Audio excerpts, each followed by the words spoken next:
Ready ready start.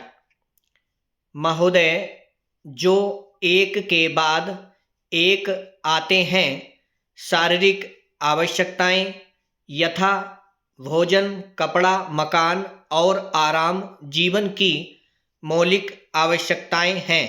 दूसरे स्तर पर आती हैं सुरक्षा और भविष्य के प्रति निश्चिंतता। इसके लिए मनुष्य भांति भांति की वस्तुओं का संग्रह करता है। फिर हैं सामाजिक आवश्यकताएं, जैसे अपने परिवार के भीतर और फिर बाहर के दूसरे लोगों से अच्छे संबंध बनाए रखने के लिए सामाजिक, आर्थिक, राजनैतिक और मनोरंजनात्मक संगठन बनाना। चौथे स्तर पर हैं अहम संबंधी आवश्यकताएं, जैसे आत्मसम्मान, आत्मविश्वास और आत्मतुष्टि आदि। आत्म परितोष अर्थात उन्नति, विकास और ख्याति प्राप्ति की क्षमताओं को साकार करना व्यक्ति की अंतिम और उच्चतम अपेक्षाएं हैं। इन आवश्यकताओं की पूर्ति के लिए मनुष्य अपने आसपास उपलब्ध पर्यावरण का दोहन करता है। जल, थल, वायु ही नहीं, पेड़ पौधों, पशु पक्षी, जीव जंतुओं तक का उपयोग करता है। सभी शक्तियों का, यहाँ तक कि सबल व्यक्ति अपने से निर्बल व्यक्तियों तक का दोहन करता है, जो शोषण की सीमा तक पहुँच जाता है। इसके लिए भांति भांति की तकनीकें खोजी और अपनाई जाती हैं।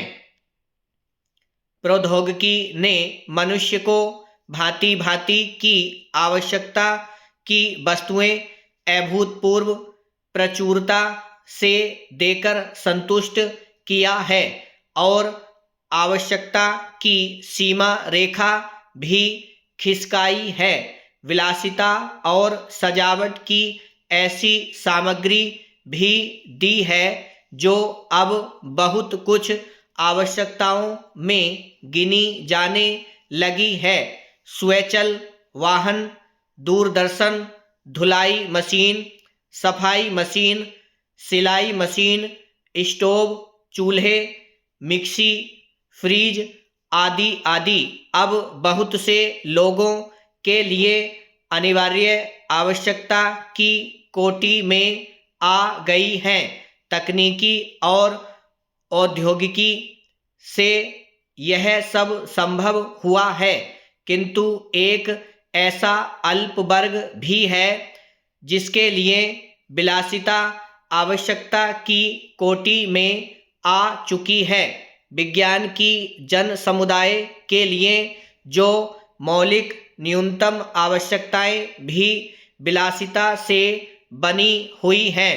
औद्योगिकरण के सहारे मनुष्य ने जितना भी विकास किया है, उसे वह उन्नति कहकर संतोष करने लगता है और अपनी द्वैध प्रकृति के कारण यह ध्यान नहीं देता कि इस विकास से वर्गभेद पनपा है। अमीरी गरीबी के बीच की खाई चौड़ी हुई है। जो व्यक्ति मानव की समानता, समाजवाद या साम्यवाद के गीत गाता है, वही अपनी द्वैध प्रकृति के कारण अपने पर्यावरण, यहाँ तक कि मानव के भी शोषण के नए नए तरीके खोजता है। यह शोषण बलात्कार की सीमा तक पहुँच गया है। मनुष्य ने अपनी बुद्धि का प्रयोग किया, फलस्वरूप भांति भांति का औद्योगिकरण हुआ और जल, थल, वायु सब प्रदूषण के शिकार हो गए। जितना ही अधिक विकास हुआ उतना ही अधिक विनाश हुआ। ब्रह्म।